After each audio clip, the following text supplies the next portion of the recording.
আসসালামু আলাইকুম। জেনারেল ওয়াকার নাকি ক্ষমতা দখল করেছেন 24শে মার্চ রাতেই, এই গুজবটা ছড়িয়ে পড়ছে গতকালকে রাত থেকেই। তো আসলে এই 24শে মার্চ কেন? আমার মনে হয় যে 1982 সালে হুসাইন মোহাম্মদ এরশাদ তিনিও কিন্তু এই 24শে মার্চ রাতেই কিন্তু ভোর রাতে আর কি তিনি কিন্তু ক্ষমতা দখল করছিলেন। তো সেই এরশাদ যেহেতু 24শে মার্চ রাতে ক্ষমতা দখল করছেন, এই জায়গাটাকে কেন্দ্র করে সম্ভবতই 24শে মার্চ রাতে এই গুজবটা ছড়িয়ে দেওয়া হয়েছে। এখন আসলে কি জেনারেল ওয়াকারকে ক্ষমতা দখল করবেন? কারণ আমরা যদি আপনার সেই হুসাইন মোহাম্মদ এরশাদ কীভাবে ক্ষমতা দখল করছেন, এখন অনেকেই বলেন যে ওয়াকার সাহেব চাইলে তো সেই 5ই আগস্টে ক্ষমতা দখল করতে পারতেন। না, ওয়াকার সাহেব চাইলে 5ই আগস্ট ক্ষমতা দখল করতে পারতেন না। এটা একটা সম্পূর্ণ আপনার মিথ্যা কথা বা ভুয়া কথা। সেই সক্ষমতা তার 5ই আগস্ট ছিল না। কী কারণে ছিল না সেটা আপনার এই এরশাদ কীভাবে ক্ষমতা দখল করছেন এইটাই আপনি শুনলে বুঝতে পারবেন। এরশাদ আপনার জিয়াউর রহমান শহীদ হয়েছেন আপনার 1981 সালের 30শে মে। তো 30শে মে আর এরশাদ ক্ষমতা দখল করেছেন 82 সালের মার্চ মাসের 24শে মার্চ। তো এই যে তিনি প্রায় 10 মাস সময় নিয়েছিলেন, এই 10 মাস সময় তিনি আসলে কি করেছিলেন, সেই কাজগুলো আসলে এই জেনারেল ওয়াকার সাহেব করছেন কিনা, এখন এই জিনিসটা আপনারা মিলানোর চেষ্টা করব। প্রথমেই আপনার এই হুসাইন মোহাম্মদ এরশাদ তৎকালীন সময় যে প্রধান বিচারপতি ছিলেন, রাষ্ট্রপতি হিসেবে দায়িত্ব নেওয়ার পর হুসাইন মোহাম্মদ এরশাদ প্রথমে তার যে মন্ত্রিসভায় তারা সেই তৎকালীন সময়ে আব্দুল সত্তার সাহেবের মন্ত্রিসভায় যেসব এমপি মন্ত্রী ছিল তাদের বিরুদ্ধে চরম দুর্নীতির অভিযোগ নিয়ে আসেন, যে এই অভিযোগ আছে আপনাদের মন্ত্রীদের বিরুদ্ধে, এদেরকে পদত্যাগ করান, এবং কিছু এমপি মন্ত্রীদেরকে তৎকালীন সময়ে পদত্যাগ করানো হয়। এই একটা ঘটনা ঘটে।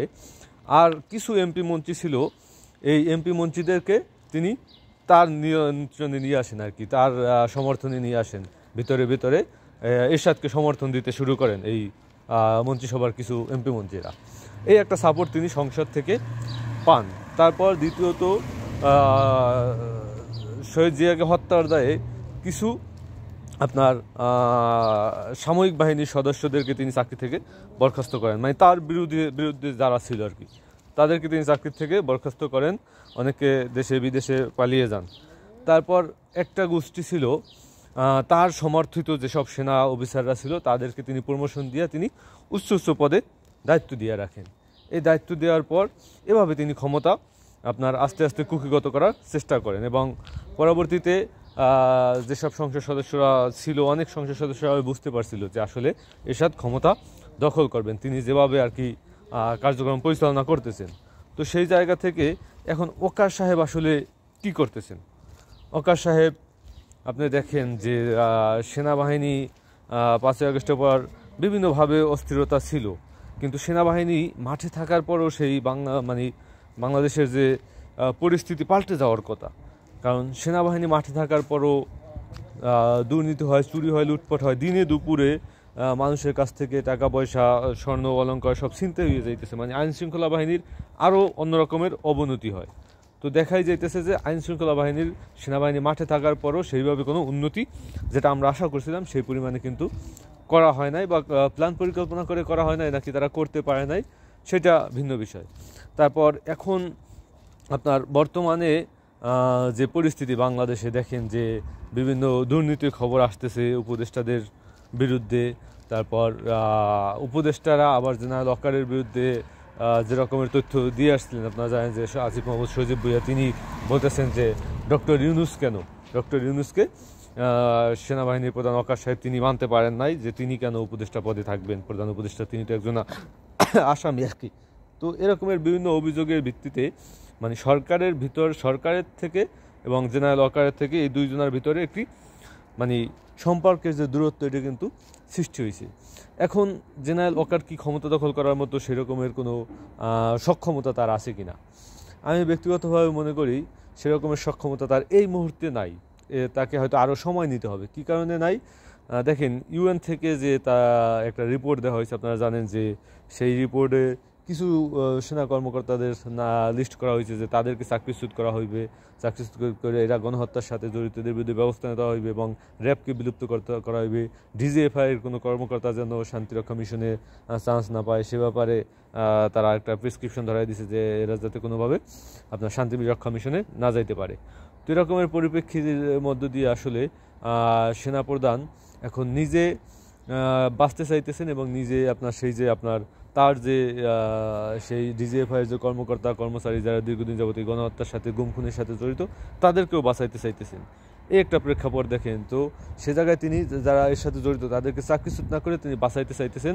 এখন এই বাঁচানোর জন্য তিনি বুঝতে পারতেছেন যে আসলে এইভাবে হবে না এবং তিনি যদি সেই ৩রা আগস্টই বুঝতে পেরেছেন যে আসলে তিনি ক্ষমতা দখল করতে পারবেন না, কারণ তিনি শুধুমাত্র উপরে সেনাপ্রধান হিসেবে আছেন কিন্তু ভেতরগতভাবে যে সৈনিকরা আছেন তারা আসলে ওইভাবে তাকে সাপোর্ট দিতেছেন না। সাপোর্ট দিলে সেই দিনই তাকে সাপোর্ট দিব এবং এই সাপোর্টটা তিনি এই সরকার মানে ডক্টর ইউনূস দায়িত্ব নেওয়ার পর তিনি আরও হারাইছেন। এখন তিনি যে সেই জাতিসংঘের যে রিপোর্টের বিরোধিতা করছিলেন, জাতিসংঘের রিপোর্টের বিরোধিতা করে তিনি কিন্তু একটি আপনার স্মারকলিপিও নাকি যেন একটা প্রতিবাদ জানাইছেন। তো সেই জায়গা থেকে আপনার আন্তর্জাতিকভাবে এই মানে ডক্টর ইউনূসের যে সমর্থন সেটার বিরুদ্ধে গিয়ে তারপর তিনি ক্ষমতা দখল করলে এটা পুরো সেনাবাহিনীর উপর একটা নিষেধাজ্ঞা আসবে এবং কোনোভাবেই তারা জাতিসংঘের মিশনে যাইতে পারবে বলে আমার কাছে মনে হয় না। তো এই জায়গাটাকে কেন্দ্র করেই আসলে এখন সেনাপ্রধান তিনি কনফিউজড বা কোনোভাবে তিনি বুঝতে পারছেন যে কোনোভাবে ক্ষমতা দখল করা যাবে না। তাহলে কী করতে হইবে, এখন এই চোর ডাকাতদেরকে বাঁচাইতে হইলে যারা গুম খুমের সাথে জড়িত তাহলে আওয়ামী লীগকে প্রতিষ্ঠা করতে হইবে এবং আওয়ামী লীগকে প্রতিষ্ঠা করার জন্যই সেই হাসনাত এবং সার্জিসকে শুধুই যে তাদেরকেই বলা হয়েছে বিষয়টা। আর আমার মনে হয় অন্যান্য যে জামাত এবং বিএনপি তাদেরকেও একটা প্রেসক্রিপশন দেওয়া হয়েছে যে আগামী নির্বাচনে আওয়ামী লীগকে ক্ষমতায় মানে আওয়ামী লীগকে আর কি নির্বাচনে অংশগ্রহণ করার সুযোগ দেওয়া হবে। ঠিক আছে, এখন আওয়ামী লীগকে নির্বাচন করার সুযোগ দেওয়া হলে তারা তো কয়েকটি আসন পাইবে, 50-60টা বা 100 আসনও পাইতে পারে। ঠিক আছে, কারণ তাদের অনেকের কাছে টাকা পয়সা আছে প্রচুর পরিমাণে, অনেকের কাছে বিভিন্নভাবে আসলে আমরা তো টাকা পাইলে নিজে ভোট দিয়ে দেয়। ঠিক আছে, তো দীর্ঘদিন যাবত তারা যেহেতু ক্ষমতা কুকি করে 300 আসনই তাদের দখলে ছিল, তো সেই জায়গাতে 100 আসনও পাইবে না বা 50টা আসন তো পাইবে। তো 50টা আসন পাইলে তাদের ছত্রছায়ায় যদি এই ডিজিএফআই বা যারা গুম খুনের সাথে জড়িত তাদের ছত্রছায়ায় যদি এদেরকে বাঁচানো যায় সেই চেষ্টাটাই মনে হয় সম্ভবত ওয়াকার সাহেব করেছিলেন এবং উনি সেনাপ্রধান হিসাবে তিনি তার সেনা সদস্যদেরকে বাঁচাইবেন, এটাই তার দায়িত্ব। ঠিক আছে, তো সেই দায়িত্বই তিনি পালন করতেছেন এবং সেই জায়গায় আসে এখন একটা গড়িমসি। এখন যতই আসলে তিনি ক্ষমতা দখল করার চেষ্টা করুক তিনি আসলে ওইভাবে পারতেছেন না বা ওইভাবে পারবেন না। কিন্তু একটা আপনার গুরুত্বপূর্ণ যে জায়গা সেটা হলো আপনার রাষ্ট্রপতি আপনার মানে সাময়িক শাসন জারি করতে হলে রাষ্ট্রপতির সমর্থন লাগবে। রাষ্ট্রপতির সমর্থন ছাড়া জেনারেল ওয়াকার তিনি সাময়িক শাসন জারি করতে পারতেছেন না। তো এখন রাষ্ট্রপতিও তো তাদের, এখন রাষ্ট্রপতি যদি অনুমতি দিয়ে দেয় তাহলে রাষ্ট্রপতিও কিন্তু চরমভাবে একটা ক্ষোভের মুখে পড়বে, সেনাপ্রধান তো পড়বেই। তো সেই জায়গায় রাষ্ট্রপতি এই রিস্কটা নেবেন কি নেবেন না বা নিতে পারেন কি পারেন না, উনি সম্ভবত এই রিস্ক নেবেন না, কারণ তিনি এখন কোনো মতের সাথে আছেন, একটা কোমায় আছেন, এই টাইপের আছেন, তিনি সেইভাবে গৃহবন্দী অবস্থায় আছেন বলা যায় আর কি। তো সেই জায়গায় তিনি এই রিস্কও নেবেন না এবং সেনাপ্রধানও এই রিস্ক নেবেন না যে সমস্ত কোনোভাবে একটা জাতিসংঘের আপনার নিষেধাজ্ঞা আসবে সেনাবাহিনীর প্রতি, সেনাবাহিনী ক্ষমতা দখল করলে, এটা সবাই বোঝে। তো এই রিস্ক না নিয়ে তারা এখন যে কোনোভাবে হোক যদি আওয়ামী লীগকে কোনোভাবে নির্বাচনে অংশগ্রহণ করানো যায় তাহলে মোটামুটি তাদের ছত্রছায়ায় তারা বাইসে থাকতে পারবেন, টিকে থাকতে পারবেন। এই চেষ্টাটাই আসলে সর্বশেষ তিনি চালাইতেছেন এবং এই জায়গায় তিনি কতটুকু সফল হবেন কি হবেন না সেটা এখন বাংলাদেশের রাজনৈতিক দলগুলোর উপর নির্ভর করে। এবং সামনে আপনারা জানেন যে চীনের একটা যাওয়ার প্ল্যান পরিকল্পনা আছে প্রধান উপদেষ্টার। এখন এই প্ল্যান পরিকল্পনা দলিত মানে ভারত থেকে এইভাবে প্রোপাগান্ডা ছেড়ে বাংলাদেশের ভিতরে একটা অস্থিতিশীল পরিবেশ সৃষ্টি করে যদি তার চীন যাওয়ার সফরটা একটু বাতিল করা যায় বা সময়ক্ষেপণ করা যায়, এই সুযোগটাই আসলে নিতেছে গুজব ছড়ানোর মূল কারণই হইল চীন যাত্রা যেভাবে মানে বিফল করা যায়, কিন্তু সেইটা আসলে সম্ভবত হবে না।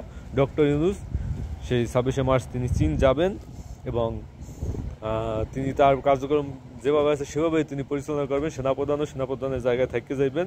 দিন শেষে আমরা যারা গুজব ছড়াই বা হতাশার মুখে আছি যে এই বুঝি সেনাপ্রধান ক্ষমতা দখল করে ফেলাইলেন, আসলে সেনাপ্রধানও ক্ষমতা দখল করবেন না। তিনি হয়তো এখন আপনারা দেখেছেন যে কালকে তিনি শহীদ পরিবারের সাথে ইফতার করেছেন, তার মানে তিনি এটা শহীদ পরিবারের সাথে ইফতার করে একটা বার্তা দিলেন যে আসলে আমি ক্ষমতা দখল করতেছি না, আমি তোমাদের পক্ষেই আছি, এইটা বললে তিনি কোনোভাবে একটু পার পাওয়ার চেষ্টা করতেছেন আর কি।